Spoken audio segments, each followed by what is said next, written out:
Dine Nyasaye okja kora wasika dino monya, kadine Nyasaye okja kora. Zaburi 124 ewange tir.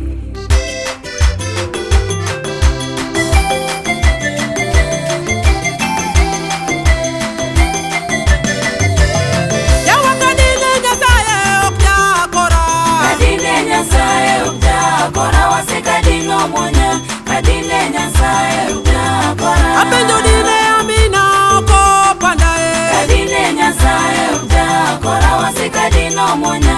Kadine Nyasaye ukja kora. Yotura dine mesia oko ritayo. Kadine Nyasaye ukja kora wasika dino monya. Kadine Nyasaye ukja kora. Yawa dine animo epi mali. Kadine Nyasaye ukja kora wasika dino monya. Kadine Nyasaye ukja kora. Yawa munu Nyasaye emoritoya. Kadine Nyasaye ukja kora wasika dino monya. Kadine Nyasaye ukja kora. Amina umagite kone. Kadine Nyasaye ukja kora wasika dino monya. Kadine Nyasaye ukja kora.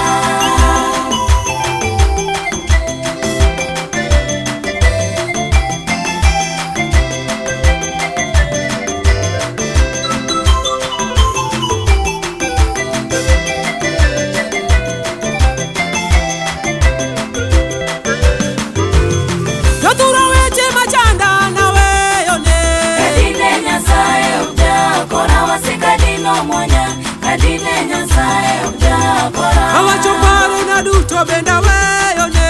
Kadine Nyasaye ukja kora wasika dino monya. Kadine Nyasaye ukja kora. Katangima na pile owicho nae. Kadine Nyasaye ukja kora wasika dino monya. Kadine Nyasaye ukja kora. Yawateko na duto ni elwete. Kadine Nyasaye ukja kora wasika dino monya. Kadine Nyasaye ukja kora. Jameni kama si Mungu ningekuwa wapi? Kama si Mungu upande wangu ningekuwa wapi? Kama si Mungu upande wangu. Kama si Mungu ningeitwa nani mie? Kama si Mungu upande wangu ningekuwa wapi? Kama si Mungu upande wangu. Omiyo pakuru Nyasaye ma okuseye mondo wasikwa otiekwa.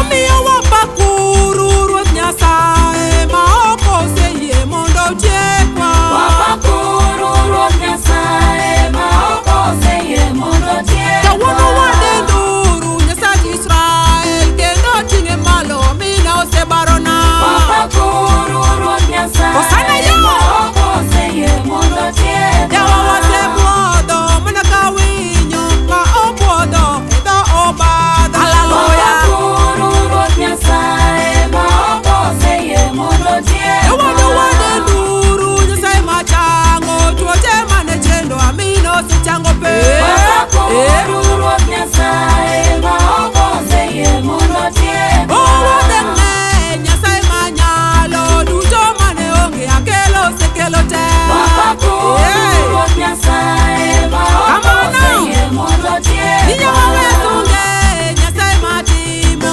duto mane osingo komando osetimo. Wapakuru Ruoth Nyasaye ma okoseye mondo otiekwa. Hallelujah. Mano Yesu Simba Machine Gun.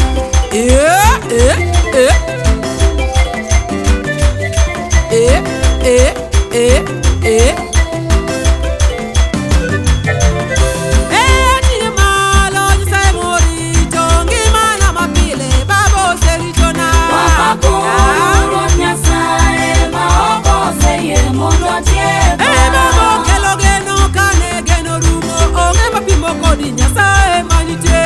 Wapakuru Ruoth Nyasaye ma okoseye mondo otiekwa. Yawa wamielge Nyasaye morita ngimana